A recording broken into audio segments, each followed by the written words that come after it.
예, 꿈꾸는 역사. 오늘 이제 10번째 마지막 강의입니다. 그 변하지 않는 민주주의 가치, 성장을 꿈꾸다가 바로 강의의 주제입니다. 그래서 이제 민주주의 가치가 어떻게 성장을 해야 하는지 하는 부분들이고, 이게 미래가 어떻게 돼야 되는지, 특히 여기에서는 중앙선거관리위원회가 그 민주주의의 가치를 확장시키기 위해서 어떤 역할을 했는지 하는 부분들을 좀 살펴보는 시간들을 가져보도록 하겠습니다.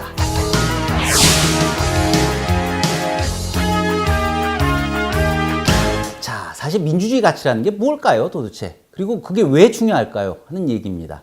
인류 사회에서 사회가 만들어진 이후에 가장 오래된 통치 방식이 국왕이 한 사람이 독재라는 방식이거나요, 아니면 소수 귀족들이 모여서 통치하는 게 가장 오래된 사실 방식이었습니다. 국민이 정치 주체로 참여하는 정치체제라고 하는 것은 굉장히 늦은 시점에서 출발했다고 보시면 될 것 같습니다. 여러분들이 잘 아시는 이 민주주의의 기원이 그리스의 기원을 두고 있다라고 보통 이야기들을 하고 있지만요, 그리스 민주주의는 그 참여하는 계층들이 다 재산이 있는 중상층 이상의 사람들만 참여를 하는 것이고요.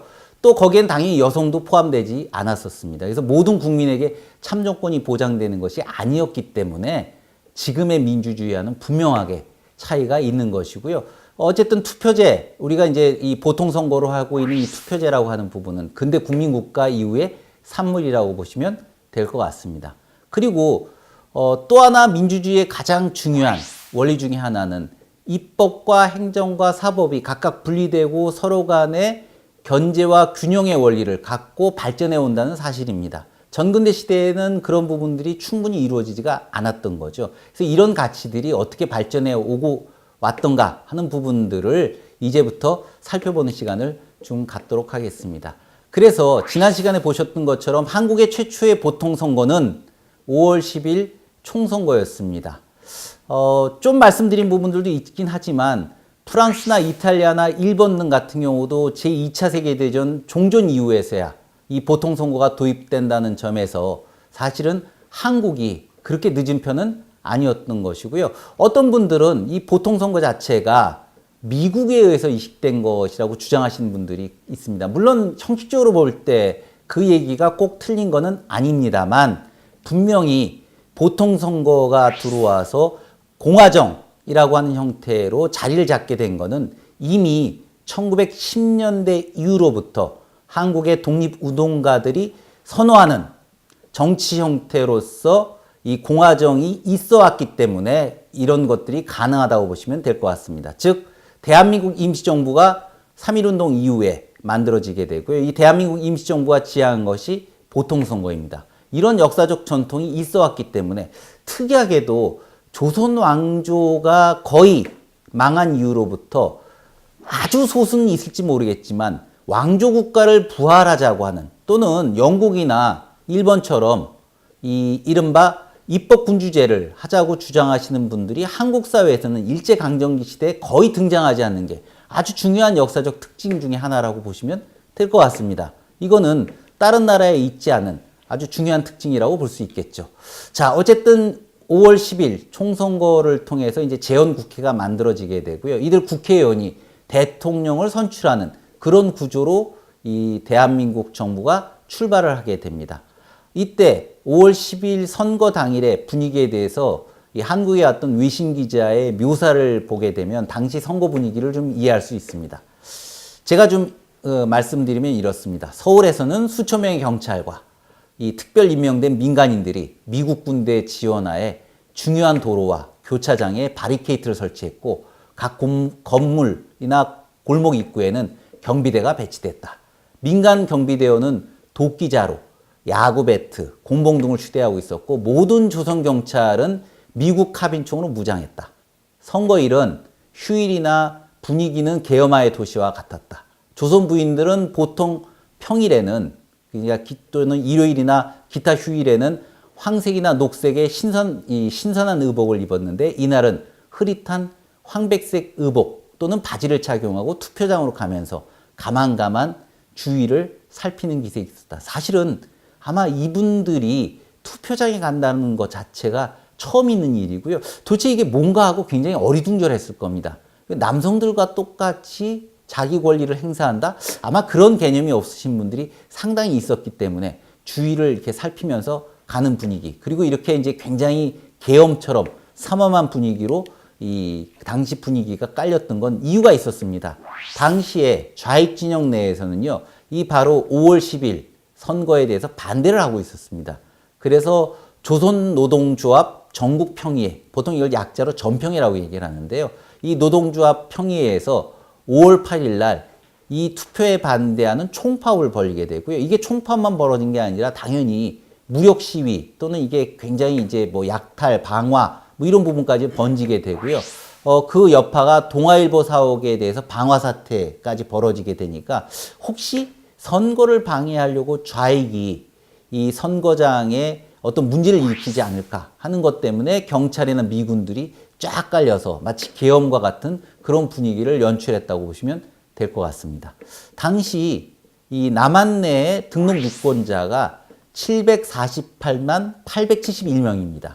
대략 전체의 유권자의 79.7%가 사실은 그 등록을 했고요. 왜냐하면 이제 등록을 해야 이제 투표 권리가 나가게 되니까요. 그 중에 95%가 투표에 참가하는 아주 놀라운 투표 참가율을 보이게 됩니다. 그래서 이 재헌국회에서는 948명이 여기 입후보를 해가지고 198명이 그 처음 초대 국회의원으로 선출이 됐습니다. 당시 이제 평균 경쟁률이 4.7대 1이었는데요.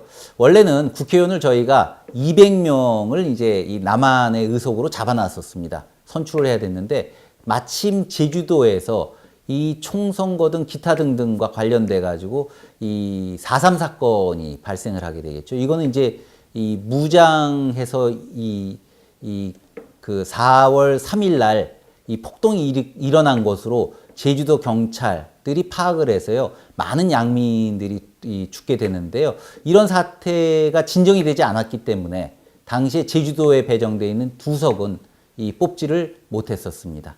이래서 재헌 그 국회는 임시의장으로서 73살이나 됐던 이승만이 투표를 통해서 의장에 당선이 됩니다. 그리고 이제 이후에 헌법을 좀 심의하게 되는데요. 재헌 국회에서는 7월 17일 재헌헌법을 이제 만들어서 공표를 하게 되고요. 7월 20일에는 초대 대통령이 이승만, 부통령에는 이제 오랫동안 독립운동을 해왔던 이시영 씨가 선출이 됐고 8월 15일 날 우리가 아시는 것처럼 정부 수립이 선포가 됩니다.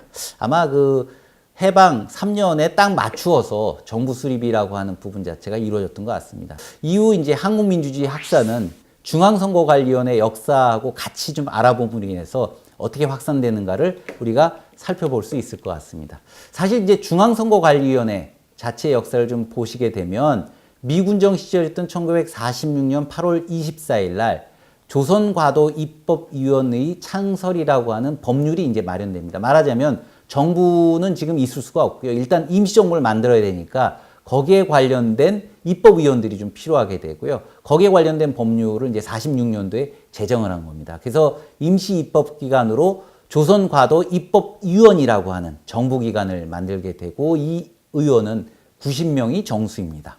그래서 50%는 관에서 선출을 하고요. 나머지는 이제 간접선거 방식으로 이게 만들어졌는데 사실 법을 만드는 입법기관, 요즘 얘기를 하면 국회이긴 하지만 당시는 미군정하였기 때문에 미군정의 동의를 받지 못하면 입법권이 없는 거나 마찬가지입니다. 따라서 미군정이 모든 행정입법에 관련된 모든 권한을 갖고 있기 때문에 자주적 입법권은 없다라고 보시면 뭐 틀림이 없습니다.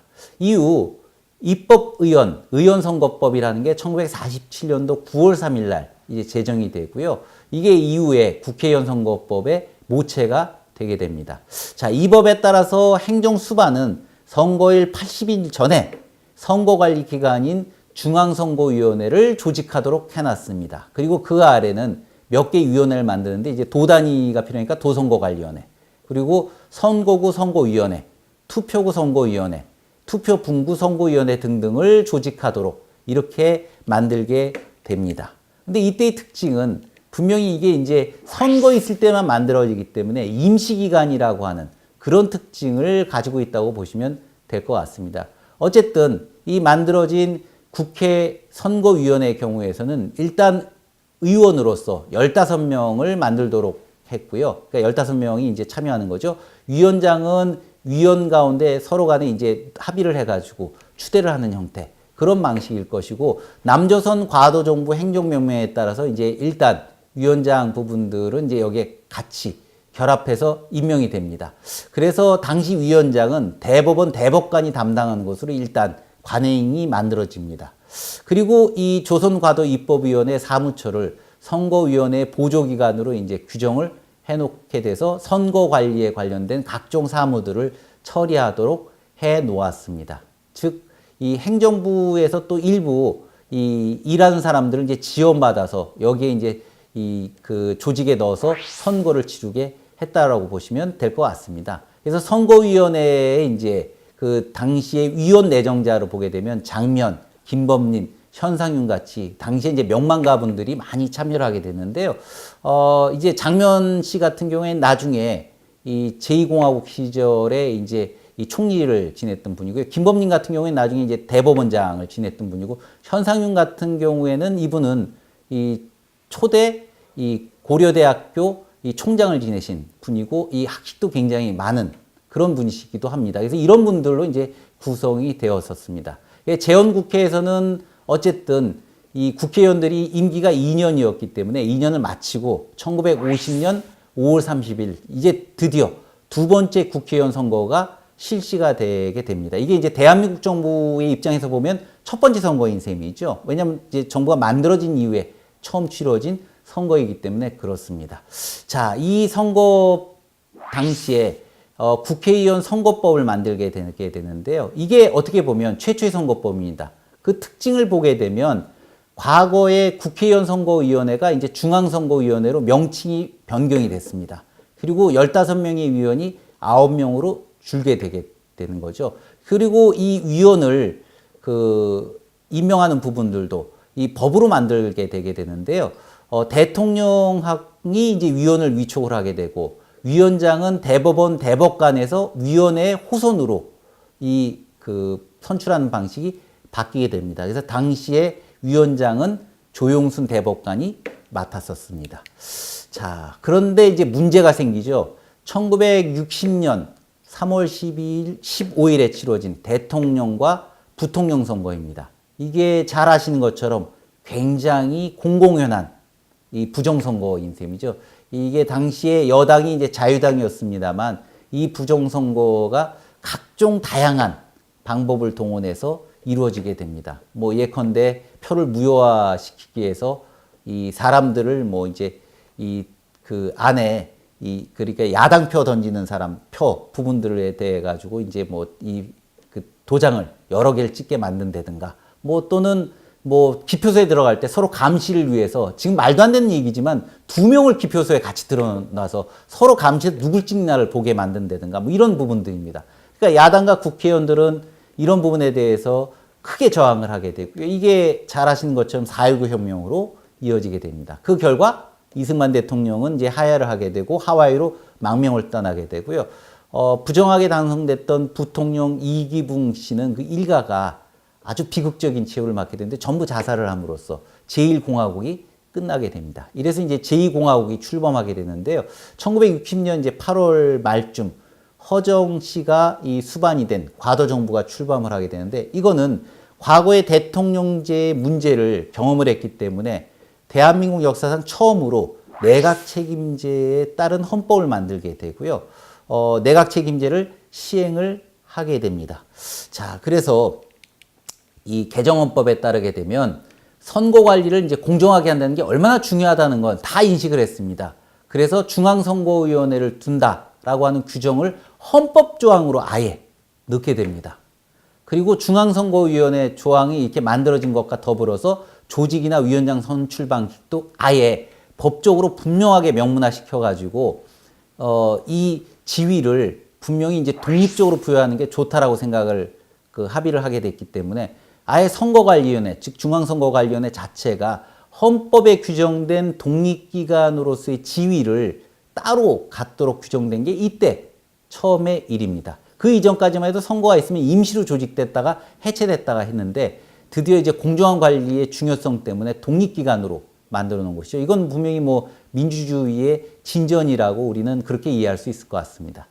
어쨌든 이게 드디어 그 법률기관에서 헌법기관으로 바뀌면서 위원 9명 부분 자체도 대통령이 임명하는 부분이 이제 문제가 있기 때문에 이런 방식도 좀 바뀌는 형태가 돼야 되겠죠. 그리고 어쨌든 그 위원회에서 일하는 그 공무원들 자체가 과거에 내무부로부터 지원을 받았는데요. 그러니까 내무부의 명령을 들을 수밖에 없는 공무원들입니다. 그래서 관건 선거나 부정 선거에 쉽게 동원되었기 때문에 독립적 지위를 갖고 따로 공무원을 모집하는 것이 훨씬 더 공정성을 기할 수 있다라고 하는 부분 때문에 이제 비로소 따로 공무원들도 이 모집을 하게 됩니다. 그런데 불행하게도 이 선거위원회가 1년여 만에 있었던 1961년 5.16 군사정변으로 해체되는 위기를 맞게 됩니다. 자, 군부에서는 상권을 통합하는 최고통치기구를 따로 하나 만든 거죠. 그게 이른바 국가재건 최고회의입니다. 자, 최고회의에서 모든 것들을 결정하고 나가게 되니까 이제 국회도 당연히 없는 겁니다. 최고 그 회의에서 다 결정을 하고 입법을 하게 되니까요.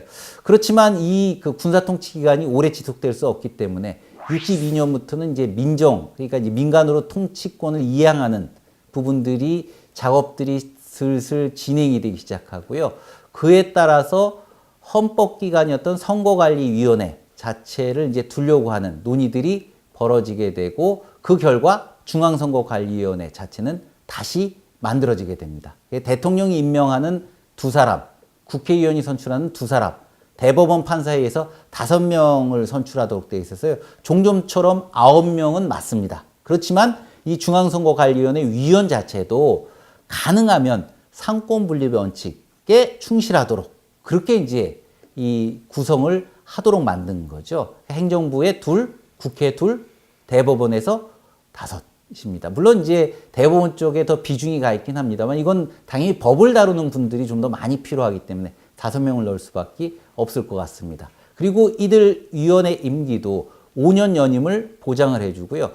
특별하게 정당에 가입하거나 정치에 아예 관여하지 못하도록 법적으로 규정해서 정치적 중립성을 충실하게 지키도록 그렇게 규정을 해놓습니다. 그래서 이제 중앙선거관리위원회가 자기 역할을 할 수 있도록 분명하게 법적인 기반들을 확실하게 마련했다라고 볼 수가 있겠죠. 그 결과 63년도 1월 20일 민정이 출발하면서부터 중앙선거관리위원회가 만들어지게 되고요. 이때부터 어떻게 보면 명실공히 중앙선거관리위원회가 헌법기관으로서 역할을 할 수 있도록 이 토대가 놓여진다라고 볼 수 있을 것 같습니다. 그래서 이 중앙선거관리위원회가 민주정치를 실현하기 위해서 국민의 자유롭고 정당한 의사가 국정에 반영될 수 있는 그런 기관으로 만들어진 것이고요. 그 목표 자체가 당연히 이 선거 절차가 공정하고 올바르게 치러지는 것이 당연한 목표일 수밖에 없습니다. 그렇기 때문에 이 중앙선거관리위원회의 이 중립성 부분들은 중요하기 때문에요. 이 위원장이 마음대로 독단적으로 일을 처리하지 못하기 때문에 그 위원회 내부의 여러 임무 처리 자체도 철저하게 합의제로 운영하도록, 그러니까 민주적인 원리가 구현되도록 중앙선거관리위원회 내부의 업무 자체도 그런 방식으로 처리되도록 이 규정이 바뀌게 됩니다. 자, 그러면 과연 이 선거관리위원회, 중앙선거관리위원회가 지금은 어떤 비전과 목표를 가지고 있을까요? 그리고 어떤 역할을 해줘야 되는가 하는 문제를 좀 말씀드려야 될 것 같습니다. 원래 기본적인 역할은 좀 전에 말씀드린 것처럼 국민투표를 최대한 공정하게 관리하고 정당에 관련된 사무들까지도 처리하도록 지금은 이제 규정이 되어 있습니다. 그러니까 과거에는 선거관리라고 하는 측면만 중심을 두었다면 이제는 정당에 관련된 여러 가지 다양한 사무까지 처리함으로 인해서 이 좀 더 사무 처리의 영역이 훨씬 더 넓어져 있다라고 보시면 좋겠죠. 자, 그래서 이 중앙선거관리위원회가 갖고 있는 비전은 이렇게 말씀드릴 수 있습니다. 일단 좋은 정치를 지향하고 국민과 함께하고 미래를 열어가는 선거관리위원회라고 이렇게 우리는 규정 짓고 있습니다. 좋은 정치를 지향한다는 건 뭔가요? 결국은 이제 국민과 함께한다는 거와 마찬가지지만 국민의 의지를 정치에 반영할 수 있는, 그리고 가능하면 합의가 쉽게 이루어지고 또 그 합의들이 그 민주적으로 치루어질 수 있는, 그러니까 민주적으로 실현될 수 있는 그런 역할을 하기 위해서 이 선거관리위원회 자체가 노력을 한다는 얘기고요. 당연히 그 선거관리위원회는 현재 머무는 것이 아니라 미래를 위해서 어떤 일을 할 수 있을까 하는 부분들이 굉장히 중요한 그 임무이면서 비전이라고 할 수밖에 없습니다. 결국 우리 민주정치의 발전이라고 하는 것은 중앙선거관리위원회의 발전과도 일정하게 맥락을 같이 한다는 점을 사실은 강의를 들으신 분들은 잊으시면 안 될 것 같습니다. 그에 따라서 중앙선거관리위원회에서는 목표를 3가지로 설정을 하고 있습니다. 그 첫 번째를 보시게 되면 성숙한 민주주의를 위한 관리와 지원이 당연하게 그 첫 번째 목표입니다. 민주주의의 성숙이라는 건 아까 말씀드린 대로 이 상권 분립이라고 하는 것이 적절하게 견제와 균형을 갖게 되고요.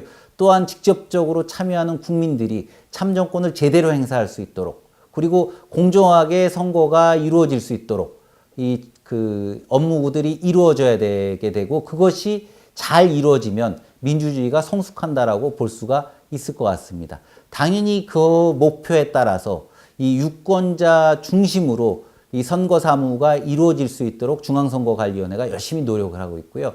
당연히 이 선거에는 제일 중요한 것이 자기의 의지를 자유롭게 표방하는 것이 굉장히 중요하기 때문에 그 자유와 공정성이 조화되는 이 법에 따른, 준법에 따른 그런 선거의 실현이 굉장히 이 성숙한 민주주의를 위해서 중요하겠죠. 또한 이 사실은 끊임없이 사회에서는 변화가 지금 발생을 하고 있습니다. 다양한, 그러니까 이제 유권자들의 의식도 바뀌고 있고 다양한 사회적인 가치들도 변화하고 있는데요. 이런 변화에 대응해서 선진적인 정치 환경이 어떤 것인가 하는 것, 그리고 그런 부분들을 만들려면 어떻게 해야 되는가 하는 부분에 대한 노력들을 하는 것을 이 중앙선거관리위원회는 목표로 삼고 있습니다. 이게 이제 첫 번째의 목표에 관련된 내용들이라고 말씀드릴 수가 있고요. 두 번째로는 아름다운 선거를 실현하고 소통과 참여를 위한 노력 자체가 굉장히 중요한 이 비전으로 제시가 되고 있습니다. 아름다운 선거라고 하는 게 사실은 앞의 내용과 중복된 내용일 수 있을지 모르겠지만, 선거라고 하는 걸 이제까지 우리가 역사 속에 경험해 올 때 흑색 선전이라든가 지금도 다양하게 안 좋은 불미스러운 일들이 벌어지고 있습니다. 특히 이 정당이나 또는 사회적인 의견 차이 부분 또는 그런 부분들을 두고 서로 간에 갈등들이 벌어지고 있지 않습니까? 사회 갈등들이 있는데요. 그런 갈등 해소를 위한 선거 지원들을 어떻게 하면 좋을까 하는 부분들은 중앙선거관리위원회가 항상 고민하는 문제라고 보시면 좋을 것 같습니다. 그래서 건전한 정치문화 확산들은 이런 노력들을 통해서 이루어질 것이라고 보고 열심히 현재 연구와 노력들을 기울이고 있습니다. 세 번째 가치는 미래가치 창조를 위한 진화와 협력이라고 이렇게 규정을 하고 있는데요. 이 미래가치라고 하는 것은 이제 미래에 우리가 실현돼야 될 가치들을 얘기를 하고 있을 겁니다. 따지고 보면 예컨대 여성평등 그것이 실현됐는가? 사실은 아닐 수도 있습니다. 그럼 미래가치로서 우리가 그런 부분들을 어떻게 하면 더 실현될 수 있을까 하는 부분들도 고민을 해야 될 부분일 것이고요. 그 외에 다양한 가치들을 이제 창조를 해내야 되겠죠. 민주주의가 실현되기 위한. 그런 부분에 대해서 이제 나름대로 고민을 하고 또 각종 사회단체 이런 것과 같이 결합돼서 어떻게 하면 이런 것들을 잘 실현될 수 있을까 하는 부분들이 지금 그 중앙선거관리위원회의 고민 중에 하나입니다. 또 사실 그런 부분만 있는 것은 아니죠. 지금 21세기 사회는 글로벌 시대입니다. 우리가 지난 시간에 재외국민의 이제 참정권 문제도 살펴봤습니다만, 이 세계적으로 민주주의를 확산시키고 또 재외국민들을 어떻게 더 참여시킬 수 있냐 하는 부분들이 이 중앙선거관리위원회에서는 굉장히 중요한 이 고민거리 중에 하나입니다. 특히 전자인 세계 민주주의의 확산이라고 하는 것은 이 가치지를 좀 더 많은 국가들에게 이게 확산시키는 노력 부분들을 하기 위해서는 그 가치에 동의하는 국가들하고 서로 간의 협력을 위한 이 파트너십 구축이 굉장히 중요하겠죠. 그래서 그런 부분에 대한 연구, 노력들을 지속하고 있습니다. 자, 끝으로 제가 역사학자의 입장에서 이 지금까지 중앙선거관리위원회의 민주주의를 실현하려고 하는 부분들을 평가를 해본다면 굉장히 다양한 노력들을 하고 있다라고 하는 것을 느낄 수가 있고요. 그런 부분에 대해서 크나큰 평가를 할 수 있을 텐데요. 제 개인적인 견해이긴 하지만 그럼 앞으로 이 중앙선거관리위원회가 어떤 역할을 좀 더 해줬으면 좋겠을까 하는 부분들을 좀 말씀드려 볼까 합니다. 사실은 지금 제가 주목하고 있는 사회적 변화의 가장 큰 변화는 디지털 환경의 변화입니다. 디지털 환경의 변화라고 하는 건 우리가 지금 일상생활에 흔히 들어와 있는 인터넷, 스마트폰의 사용 등을 통해서 이 디지털 환경이 굉장히 발전되어 있는 부분들이죠. 그런 의미에서는 앞으로 선거 비용의 절약과 또 쉽게 참여할 수 있다라고 하는 부분을 감안한다면 전자투표제 관련돼서 좀 더 이 다양한 연구와 검토가 필요하다라고 하는 게 제 개인적인 생각입니다. 사실은 중앙선거관리위원회가 이 문제에 대해서 간과해왔던 건 아닙니다. 이미 2005년도부터 이런 문제들을 인식해왔고 나름대로 노력을 하고 있습니다. 그런데 몇 가지 문제들이 사실은 시행되기에 있어왔기 때문에 아직 시행되지가 못하고 있는 것들이죠. 예를 들면 개인정보의 보호 문제라든가 다양한 이제 문제들이 따라오기 때문에 사회적인 합의가 필요한 부분이라고 할 수 있습니다.